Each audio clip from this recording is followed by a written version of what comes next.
വിവാഹം സ്വർഗത്തിൽ വെച്ച് നടക്കുന്നു എന്നാണ് പറയപ്പെടുന്നത്. പക്ഷെ ആ സ്വർഗം നമ്മൾ തന്നെയാണ് ഉണ്ടാക്കേണ്ടതെന്ന് ആരും മനസ്സിലാക്കുന്നില്ല. അനുഭവങ്ങളുടെ ഭാണ്ഡവും പേറി മറ്റൊരാളുടെ ജീവിതത്തിലേക്ക് ചെല്ലുമ്പോൾ അവിടുത്തെ സാഹചര്യങ്ങളുമായി പൊരുത്തപ്പെടുന്നതിന് മുന്നേ തന്നെ മുൻവിധിയോടെ ചെറുത്തുനിൽപ്പിനുള്ള ശ്രമങ്ങൾ തുടങ്ങുന്നു. 98A പോലെയുള്ള നിയമങ്ങൾ ചെറുക്കന്റെ വീട്ടുകാരുടെ മുകളിൽ ചുമത്തുമ്പോൾ അവിടെ ഒരു അമ്മയും പെങ്ങളും ഉണ്ടെന്ന് മറക്കരുത്. സ്ത്രീധനം വാങ്ങുന്നത് തെറ്റാണെന്ന് പറയുന്ന നിയമവും വിവാഹ സമയത്ത് അളവിൽ കൂടുതൽ സ്വർണ്ണാഭരണങ്ങൾ ഇട്ടുവരുന്ന വധുവിനെ കാണുമ്പോൾ നിശബ്ദത പാലിക്കുന്നു.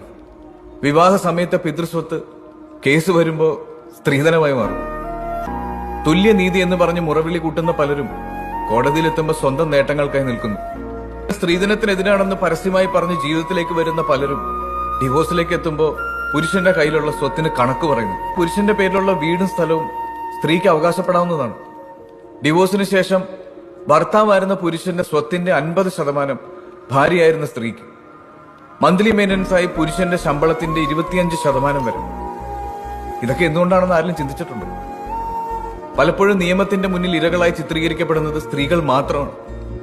ഇതാണോ തുല്യനീതി?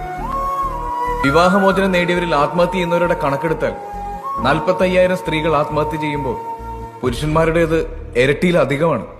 സ്വപ്നം കാണുന്ന ജീവിതം ജീവിക്കാൻ എല്ലാവർക്കും അവകാശമുണ്ട്. പക്ഷെ അത് മറ്റൊരാളുടെ സ്വപ്നങ്ങളെ തകർത്തുകൊണ്ടാവരുത്.